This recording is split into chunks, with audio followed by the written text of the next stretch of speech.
Vous êtes-vous déjà demandé quel métier vous correspondrait vraiment ? Moi aussi. C'est pour ça que j'ai décidé d'aller à la rencontre de gens issus d'univers différents pour écouter leurs histoires, leurs parcours et ce qu'ils apprécient le plus dans leur métier. Je suis Camille et je t'emmène avec moi pour les découvrir. Bienvenue dans « Et toi, quel est ton métier ?» Un podcast plein de curiosité, de bonne humeur et de rencontres qui, j'espère, vous aidera à explorer votre propre chemin. Bonjour à tous, aujourd'hui nous allons parler du métier d'aide-soignante et pour ça j'accueille Laura. Bonjour Laura. Bonjour Camille. Est-ce que pour commencer tu peux nous expliquer ton métier ? Alors, aide-soignante, du coup, ça consiste à accompagner les gens dans leur quotidien, surtout pour vraiment les tâches quotidiennes où ils ont parfois des difficultés comme l'aide au repas, l'accompagnement aux soins et à la toilette. En globalité, c'est ça en gros, c'est vraiment sur l'accompagnement des gestes quotidiens Ok. qui ne peuvent plus effectuer sur un moment donné. Voilà, veiller à ce qu'ils soient confortables et accompagner nos collègues infirmiers sur les soins. D'accord. Et pour toi c'était une vocation, t'as toujours voulu faire ça ? Alors au début, j'étais pas partie là-dessus D'accord. et en fait, dans ma famille, il y a beaucoup d'aides-soignantes et dans le médical et en fait, une fois que j'ai su que c'était ça, c'est vraiment devenu une vocation parce que c'est un métier à vocation. Ok, tu as su à quel âge du coup que tu voulais exercer ce métier ? Alors, j'avais 16 ans, j'ai fait un BEP et c'est là que j'ai commencé par un premier stage et c'est là que j'ai découvert que c'était vraiment ce que je voulais faire. Ok, donc toi tu as suivi le parcours typique, donc c'est quoi le parcours ? Est-ce que tu peux nous l'expliquer ? Et moi, j'ai fait un BEP mais qui n'existe plus, c'est un bac pro maintenant en 2 ou 3, c'est 3 ans Ok, et après j'ai fait 1 an d'école d'aide-soignante. d'accord. Voilà, donc ça, c'est le parcours pour avoir le diplôme d'aide-soignante. Mais tu pas obligé de faire le bac, comme infirmier, par exemple. Eux, ils sont obligés d'avoir un bac pour aller à l'école d'infirmier. Aide-soignante, tu peux rentrer comme ça, Sur l'école sans formation, Ok. initiale. Et toi, pourquoi tu as décidé de faire une formation en plus ? Et ben parce que j'avais pas l'âge de rentrer à l'école d'aide-soignante, donc j'ai fait D'accord. un BEP. Ok, Voilà. ça marche. Et après mon BEP, je suis rentrée à l'hôpital, Et ça te forme plus d'avoir un BEP, ça te donne plus ouais, de clés ? ça te donne des bases quand même. Ok. Tu pars avec un bagage en plus à l'école, d'aide-soignante. Ok, et tu parlais d'un stage, donc d'immersion. Alors c'est des stages, en fait, c'est des alternances, souvent les bacs pro là. D'accord. Donc tu vas à l'école et tu fais des stages. Donc il y a plusieurs semaines en stage dans des structures, différentes en fait et du Ok. coup, c'est là que j'ai vraiment vu, le déroulé du métier et Et c'est des stages qui sont rémunérés du coup Non, c'est pas rémunéré. quand tu es mineur, non. Dans certaines formations, c'est rémunéré, mais Ok. après moi, quand j'étais à l'école, d'aide-soignante, c'était payé par mon entreprise, la formation et je gardais mon salaire. D'accord. Mais c'est pas pour tout Mais le du monde. coup, comme c'est des stages, est-ce que tu es en observation ou tu aides déjà, enfin tu t'exerces déjà? Comment ça se passe? Alors au début, tu es en observation pendant les stages et après par contre, on t'apprend à faire, les actes en fait, Rapidement en fait. ouais. Ok. Donc c'est pour ça que ça fait vraiment un bagage de plus, pour pouvoir aller à l'école après. Ok. Donc toi, tu conseilles plutôt de suivre ce Bah, parcours ouais, pour. l'expérience pour aller à l'école, je trouve que c'est quand même, c'est un plus. Et puis tu as déjà du coup plongé dans le métier en plus Ouais. avant du coup. Et donc du coup, quand tu as commencé les stages, tu as directement été immergée dans le métier.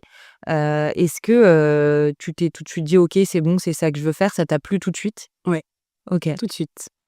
Et c'est quoi qui t'a du coup le plus plu et le plus attiré dans ce métier? Le contact avec, les personnes soignées, D'accord. c'est vraiment ça. Ils t'amènent des choses, émotionnellement parlant, qui que tu peux pas retrouver dans d'autres métiers, je pense et là, c'est vraiment ce contact, parce que tu rentres quand même dans l'intimité des gens Mmh. et quand ils s'ouvrent à toi, tu as ce contact qui est quand même, chouette. Pour rester dans le cadre de tes stages, est-ce que tu peux nous dire dans quel milieu tu as exercé tes stages? Parce qu'en réalité, on peut être aide-soignante dans plein d'endroits. Alors j'ai fait surtout au départ, c'était auprès des personnes âgées, OK. à domicile, et en structure. OK. Après dans mon BEP, j'avais d'autres stages qui étaient pas en lien forcément qu'avec l'aide-soignante, donc j'ai fait dans le milieu de la petite enfance aussi. D'accord. Et là, je me suis dit qu'effectivement, je préférais être avec la personne adulte. D'accord. Donc c'était concrètement au départ sur les personnes âgées. OK. Et aujourd'hui, maintenant, ça fait un petit moment que tu fais ce métier? 16 ans. 16 ans. Tu as été dans d'autres milieux. Quelle a été ton évolution, à ce niveau-là? Alors, je travaille en milieu hospitalier, j'ai commencé dans plusieurs services au départ, en fait, j'étais remplaçante, donc je tournais OK. sur plein de services. J'ai vu de la médecine, j'ai vu de la gériatrie du coup, j'ai travaillé, sur un service d'urgence, OK. un petit peu de chirurgie et là, actuellement, je suis en soins intensifs, OK. polychirurgicaux. Donc D'accord. on a des personnes de tout âge, tout horizon. Avec multiples pathologies. Et il y a un service que tu as préféré? Eh bien, les services de chirurgie. OK. Mmh, Donc ceux actuels. c'est ça. OK. Est-ce que, tu peux nous expliquer un peu à quoi ça ressemble, donc dans ce service-là, en tout cas, une journée, pour toi? Alors dans mon service actuel, c'est des journées en 12 heures. D'accord. On travaille de 7 heures à 19 heures. En gros, la journée type de base, parce qu'il y a toujours des aléas d'insectes. À 7 heures, quand j'arrive, je prends la relève, de mes collègues de nuit, donc on fait des transmissions, entre nous pour voir ce qui s'est passé sur la nuit, et avoir des infos. Et après, typiquement, on lit les dossiers un petit peu de nos patients parce qu'il y en a qui rentrent dans la nuit, dès qu'on n'avait pas forcément la veille ou comme on commence notre journée, on les connaît pas. Donc on check les dossiers pour avoir des infos et après on commence, directement à passer les voir comment ils se sentent, s'ils ont des douleurs, s'ils sont confortables. On propose des petits déjeuners. Pour OK. ceux qui peuvent manger, parce que dans certaines chirurgies et dans certaines pathologies, c'est pas toujours le cas. Et après on commence, les soins d'hygiène, donc on va les accompagner, leur proposer de se rafraîchir, faire leur toilette, faire une douche quand c'est possible. En fait, tout ça, ça dépend. C'est ça qu'on check le matin sur nos dossiers. Selon les prescriptions, est-ce qu'ils ont le droit de se lever du lit? Est-ce qu'ils Mmh. ils ont le droit de manger? Tout ça. Donc après on compose notre matinée comme ça. Mmh. Que tout le monde soit, lavé, et mangé, enfin voilà. On prépare en priorité ceux qui ont des examens programmés. Souvent, D'accord. il y a des scanners, des IRM, des blocs opératoires. Mmh. Donc on va préparer en priorité, ces gens-là et après on s'occupe des autres et en fait, on surveille les constantes, tension, température. C'est des gens qui sont scopés, donc ils ont des électrodes pour surveiller la fréquence cardiaque, la OK. fréquence respiratoire. Et la tension, on surveille la température régulièrement en fait, pour tout le monde. C'est ça les soins intensifs en fait, c'est de la surveillance rapprochée post-réanimation en fait. OK. C'est des gens qui peuvent pas aller en secteur conventionnel tout de suite après leur chirurgie et d'autres qui allaient mieux et qui régressent, enfin voilà, il y a plein de choses. Donc ça, le midi, pareil, service de repas si nécessaire, pour certains patients et après, l'après-midi, on refait un tour de surveillance. D'accord. Hem, Toujours surveiller les constantes. On va faire des massages, des choses comme ça pour les gens qui peuvent pas se lever. OK. On va accompagner d'autres personnes à se lever, à marcher. Voilà, ça c'est l'après-midi jusqu'au soir à peu près et il y a un service de repas du soir et après nous, on passe la relève à nos collègues de nuit et ainsi de suite. Mais ça, c'est quand tout se passe bien. Mais ta journée appelle déjà pas mal de questions. Première question, est-ce que, donc tu dis que tu travailles 12 heures de jour, Oui. donc du coup déjà tu travailles pas tous les jours certainement. Comment ça s'enchaîne? Et aussi, est-ce que ça t'arrive toi de travailler de nuit ou est-ce que tu l'as déjà fait? Puisqu'il y a aussi des équipes de nuit. Alors, non, on travaille pas tous les jours effectivement, on a des jours où on a des semaines où on travaille qu'une journée et quand on travaille le week-end, on a des repos après. On a toujours au minimum 2 repos avant, 2 jours de travail consécutifs et 2 repos après. D'accord. Souvent, c'est ça, mais les trames, elles sont Ça revient pas toujours comme ça, en fait. C'est soit tu D'accord. fais une journée, des fois tu fais 3 jours, de suite et après tu as 4, repos, tu vois? D'accord. Donc OK. les semaines sont pas identiques à chaque fois. Les journées sont intenses, mais au final, tu as Ouais. quand même pas mal de récup derrière, donc ça C'est ça. peut être, C'est très long, parce que, bah, l'hiver, par exemple, tu vois pas le jour. Tu pars, il fait nuit, tu rentres, il fait nuit. Donc non, je ne travaille, jamais de nuit, OK. dans ce service-là, mais j'ai des collègues qui font des alternances jour et nuit. OK. Mais moi, c'est pas mon cas. Je travaille que de jour Et et tu as déjà travaillé de nuit avant? alors les seules nuits que j'ai faites, c'était 3 jours en stage à l'école OK. d'aide-soignante Tu aimes et pas j'ai ça? su que c'était absolument pas pour moi. OK, ça marche, tu plus, 2 journées. Voilà. J'avais aussi une autre question, pour rebondir, sur ce que tu me disais tout à l'heure. Tu disais: «On fait les soins». Vous êtes plusieurs à faire les soins en même temps? Dans le sens où est-ce que, vous pouvez vous occuper seul d'un patient ou parfois vous êtes 2 ou plusieurs? Parce que je suppose aussi qu'il y a des pathologies qui font que c'est pas évident d'être toute seule ou, même le poids des personnes parfois pour les aider à se déplacer?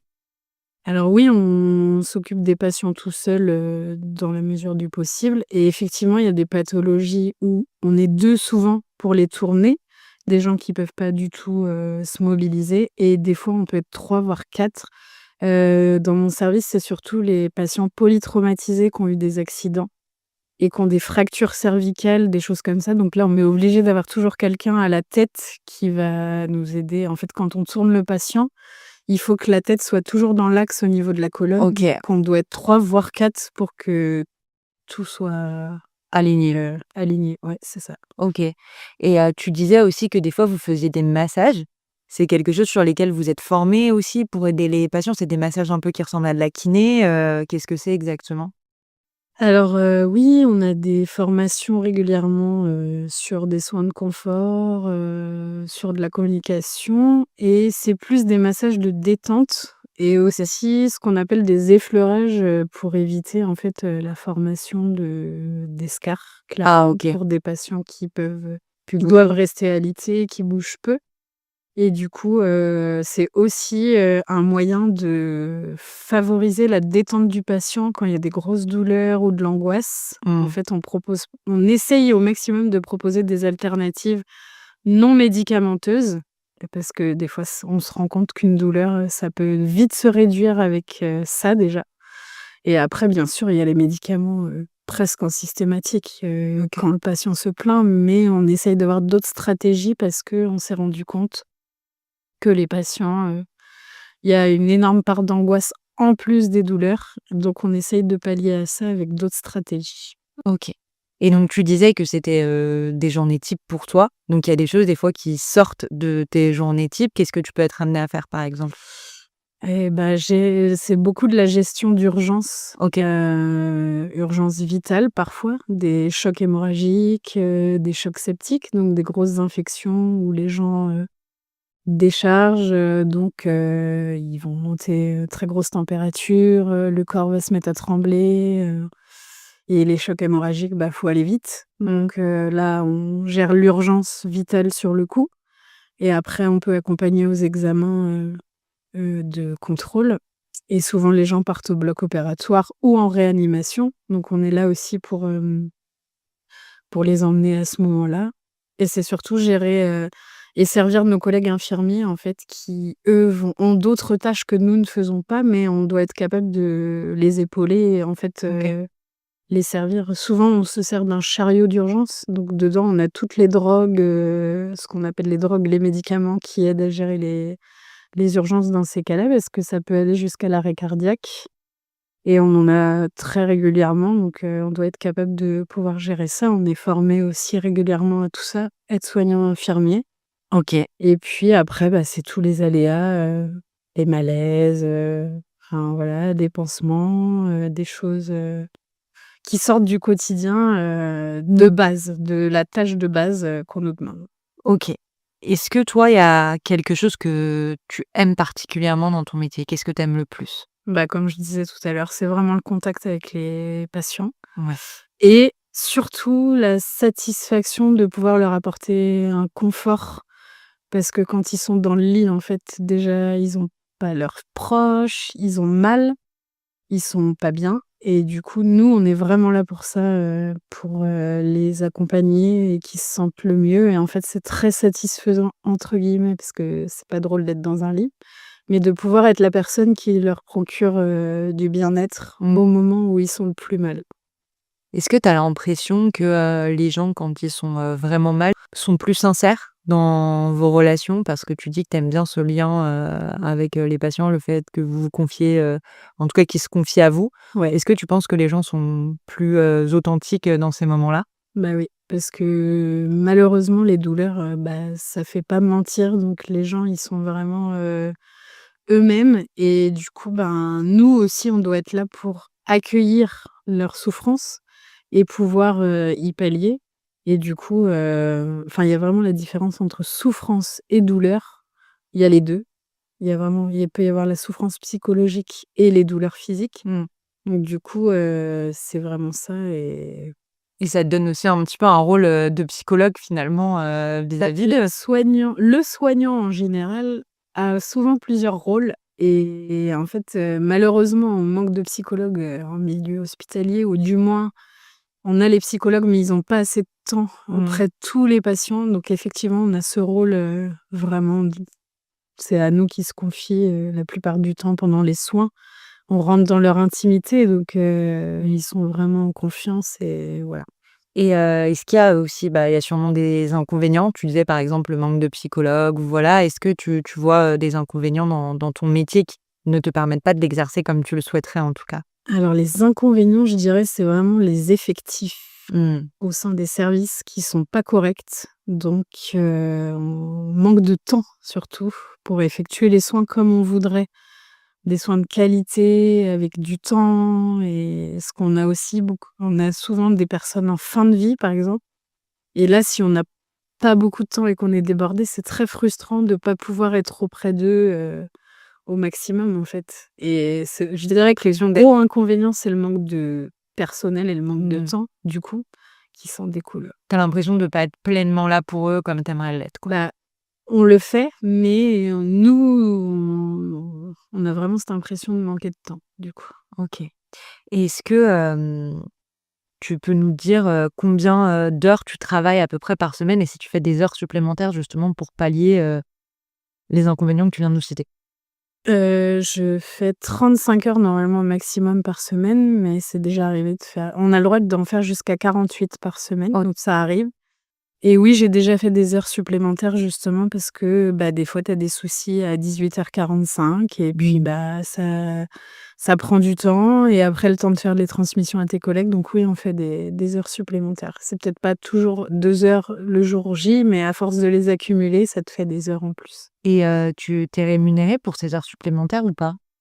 Alors tu peux demander, mais sinon il y a des comptes où tu peux, mettre tes heures dessus et les récupérer D'accord. normalement quand tu veux, Mmh. mais voilà, et sinon c'est rattrapé en jours OK. de repos. Et en termes de salaire sur ce poste-là, est-ce que, tu peux nous dire, le salaire moyen d'une aide-soignante, si c'est évolutif ou pas? Alors c'est évolutif, et ça dépend dans quel milieu tu travailles. D'accord. Les secteurs privés, publics, on n'est pas payé tout à fait pareil. Moi j'ai envie de dire, quand je regarde comme ça, le secteur privé, elles sont peut-être moins payées, mais leurs «conditions» entre guillemets, pas forcément au niveau du personnel, mais peut-être des locaux, sont un peu mieux. Et nous, dans le secteur public, c'est un petit peu mieux payé, mais voilà, ça dépend. Là, ça y est, on est dans des bâtiments, corrects, mais ouais. Est-ce que tu peux donner une fourchette ou pas pour les gens qui veulent Bah, exercer ce métier? je peux dire, moi, Ouais, si à tu l'heure veux. actuelle, après 16 ans d'expérience, donc j'étais pas aide-soignante pendant quelques années au début, mais j'ai accumulé, mes années. Là, je suis à 2 100 € après 16 ans. Donc je dirais une fourchette. En fait, ça dépend aussi des contrats, parce qu'il y a des nouveaux contrats. Les gens commencent comme un CDI, donc ils sont payés directement 2 000, mais Mmh. par contre, ça joue au niveau de leur retraite après, que nous, on est titulaire de la fonction publique, donc on a été contractuel stagiaire titulaire. On pourra partir plus tôt en retraite, et on a mis du temps à gagner ça. Donc c'est OK. pas les mêmes contrats, donc on gagne la même chose, quelqu'un qui commence et quelqu'un qui a 16 ans d'expérience, mais ça dépend des établissements, encore une fois. Donc je dirais, pour être large, une fourchette entre 1 500 et 2 000. D'accord. Tu côtoies quand même des situations qui sont difficiles, donc je pense que psychologiquement, c'est pas toujours facile. Est-ce que tu arrives quand même à couper, quand tu rentres chez toi, après une grosse journée, avoir vécu, pas mal de péripéties? Alors, pour moi, ce qu'il faut vraiment faire quand tu es soignant, c'est d'avoir cette barrière et de réussir à couper effectivement. Alors je dis pas que c'est tous les jours évident, parce qu'il y a des situations qui nous marquent plus que d'autres et où c'est plus dur de lâcher. Mais j'essaye de en fait, on nous dit un peu ce schéma-là, mais quand tu arrives au vestiaire pour travailler, tu laisses tes problèmes perso dehors et quand tu remets ta tenue au vestiaire, tu laisses tes problèmes de boulot dans ton vestiaire. Tu les ramènes Et tu as toujours réussi à le faire ou c'est venu avec l'expérience, tu penses? l'expérience, mais j'avais déjà cette barrière quand même, dès le départ. Sinon tu peux pas survivre, psychologiquement, c'est pas possible. Mais je ne dis pas que des fois, ça a été plus compliqué de surmonter des situations que d'autres. Parce qu'on est confronté au quotidien à de la tristesse, à la mort, au cancer, aux maladies, les familles, le deuil. Donc tout ça, ça tu remportes ça avec toi, mais il faut essayer de le mettre, dans un coin de ta tête et pas y penser parce que sinon tu fais des transferts sur ta vie et tu t'en sors plus après. Ouais, complètement, ça doit Mmh. pas être évident. Tout en gardant aussi, cette empathie, Ça. quand tu es dans le travail sans couper Mmh. complètement, quoi. Est-ce que, tu arrives quand même à avoir un bon équilibre entre ta vie perso et Oui. pro, dans le sens où tu as aussi pas mal de jours de récup peut-être, Oui. donc ouais, c'est quelque chose que tu arrives à gérer. Est-ce que pour toi, il y a des qualités, par exemple, le fait de savoir couper, c'en est une ou en tout cas des compétences que tu dois avoir, dans ce métier-là? Alors, je dirais que la qualité principale, c'est l'empathie et la patience. D'accord. Parce que tu peux pas t'occuper de personne si t'es pas empathique et si t'es pas patient. C'est impossible.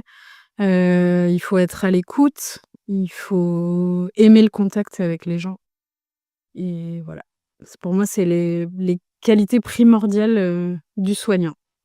Est-ce que, il y a un cliché que tu aimerais casser, toi, sur ton métier? Le cliché, bah, par exemple, tous les gens qui pensent qu'à l'hôpital, on attend des heures à cause des soignants qui prennent leur pause ou tu vois? On entend ça beaucoup. OK. Alors qu'en fait, dans n'importe quel service, les gens on essaye de faire au mieux et en fait, Vous arrêtez pas, quoi. on fait avec les moyens qu'on a et souvent les directions le savent et en fait, ils savent que le boulot sera fait dans tous les cas, donc ils tirent sur la corde. Et du coup, ce cliché du soignant, assis à boire son café pendant qu'il y a 40 personnes sur des brancards, tu vois, aux urgences par exemple, ça c'est un cliché qu'il faut casser C'est parce que juste un manque d'effectifs. c'est un manque d'effectifs, un manque de médecins, un manque de tout. L'autre cliché que j'aurais dit, c'est, que l'aide-soignante, c'est la personne en gros qui, fait que de l'accompagnement aux toilettes et des choses comme ça. Donc c'est beaucoup plus vaste. On a énormément de missions et on fait parfois des soins techniques, voilà, on n'est pas que, la personne qui donne à manger et qui lave les gens. Est-ce qu'il y a, quelque chose que tu conseillerais à quelqu'un qui voudrait faire ce métier? De pas lâcher, parce qu'on est confronté souvent à des choses compliquées, que ce soit au niveau des patients, leur histoire de vie et malheureusement, on peut aussi être confronté à d'autres collègues qui sont pas toujours évidents et je te parle par expérience et il faut pas lâcher parce que si tu sais que c'est ce que tu veux faire et que c'est une vocation, il faut vraiment aller au bout parce que ça en vaut le jeu en vaut la chandelle après. Tu parles, des histoires de vie. Je suppose que tu as pas mal, d'histoires justement de par ton métier. Est-ce que tu pourrais nous raconter deux, trois anecdotes éventuellement? Alors, oui, donc il y a beaucoup d'histoires, très tristes et très compliquées. On a des jolies histoires aussi. On va dire l'histoire, moi, qui m'a le plus marquée et c'est pas forcément une des plus sympas, mais, c'est une dame qui venait d'un pays étranger qui avait un cancer, qui était opérée dans le service où je travaillais, qui avait sa petite fille là-bas et qui, est venue donc se faire opérer, mais c'était un mauvais pronostic. C'est-à-dire que, bah, il y avait plus rien à faire et ils ont eu beau faire, multiples chirurgies pour la sauver, malheureusement c'était pas possible et cette dame-là, en fait, je m'en occupais très régulièrement et du coup, le truc qui m'a marquée, c'est un soir où elle m'a serrée dans ses bras et elle m'a dit: «Merci, vous avez pas remplacé, mais vous avez contribué à être comme ma famille, pendant que j'étais ici». Et du coup, voilà. Donc après, malheureusement, elle est décédée et sa petite fille a pas eu le temps d'arriver, mais ça, c'est une histoire qui m'a marquée. Parce qu'il y a vraiment eu ce Oui, ça peut être difficile là de rentrer chez soi, sans garder ces c'est pour moments. ça que je te disais, Mmh. il y a des histoires parfois qui sont plus compliquées, voilà. OK. Tu veux nous partager une autre histoire? Bah, une plus rigolote peut-être. Ouais. Quand je travaillais aux urgences, on avait souvent, les week-ends, les gens qui font la fête et là, c'était un jeune qui avait pris des substances, assez cognées et qui en fait, OK. s'était pris pour un chat et en fait, D'accord. il avait, descendu, une partie de son immeuble, je crois, en pensant avoir des griffes et en fait, il était griffé de Ah partout. purée. Il avait les ongles arrachés, il était griffé de OK. donc on va dire c'est pas drôle parce qu'il y avait drogue et tout ça, mais quand tu racontes l'histoire, et que lui te racontait l'histoire en disant: «Je sais que j'hallucinais, mais j'étais Ça doit être dur de pas rigoler. voilà, il fallait prendre sur soi en essayant de tourner le truc à l'humour, mais tout en restant respectueux» et du coup, voilà, on va dire que c'est un petit peu plus rigolo parce qu'on l'a voilà, les plaies ont été soignées, Il va bien. voilà, il Enfin, il allait allait bien en bien, il est partant. ressorti sur ses jambes, voilà. Donc Ok, ça marche. Est-ce que toi, il y a quelque chose qui te rend particulièrement fière dans ton parcours? et ben, justement de jamais avoir lâché parce que mon but, c'était vraiment d'être aide-soignante et j'ai galéré en fait, donc j'ai commencé à travailler dans l'hôpital où je travaille et je voulais passer la formation en interne et en fait, c'était sur concours donc à chaque fois j'avais des bonnes notes mais pas assez Ah, pour rentrer à l'école. Il y avait des entretiens et c'était compliqué avec le stress et voilà, ils essayent de te mettre à l'épreuve donc voilà, j'ai raté plusieurs fois mais j'ai jamais lâché et j'ai réussi à rentrer à l'école, à faire mon école et à être diplômée et du coup, voilà, donc je suis assez fière quand même de pas avoir lâché et d'y être arrivée et fière, de m'être aussi remise en question pour être aujourd'hui, la soignante que je suis, pour, les patients. OK. C'est pour ça que ton conseil, finalement, que tu donnais, c'était de ne pas lâcher parce que toi, tu as pas lâché alors que tu aurais pu. Ouais, parce qu'on peut te mettre des bâtons dans les roues réellement, que ce soit des collègues, que ce soit, des situations. Ça peut décourager. Les effectifs, le manque de moyens peut énormément décourager. Donc effectivement, il faut essayer de prendre sur soi et c'est malheureux, même maintenant les jeunes soignants, c'est très peu des longues carrières. En fait, les statistiques montrent que Parce que c'est une épuisant. infirmière, par exemple, elle fera pas, 40 ans de carrière parce que c'est épuisant, parce qu'il y a un gros manque de moyens et qu'on fait tout ce qu'on peut, mais au bout d'un moment, les gens se découragent, en fait et ils se disent: «Bah, j'ai pas de reconnaissance donc tant pis, je vais aller voir ailleurs» et Mmh. ils font autre chose. Mais pourtant, c'est des gens qui sont faits pour ça et voilà. Et toi, finalement, ça te passionne tellement que malgré, ce qui se passe, en fait, tu aimes tellement ton métier que tu veux continuer? Ouais, OK. je me verrais pas faire, autre chose ou du moins si je fais d'autres choses, ce serait toujours en lien avec les patients, en fait, Aider les gens. voilà. OK. Merci beaucoup Laura. Merci à vous pour votre écoute. N'hésitez pas à vous abonner, à partager l'épisode et on se retrouve très vite pour la découverte d'un nouveau métier.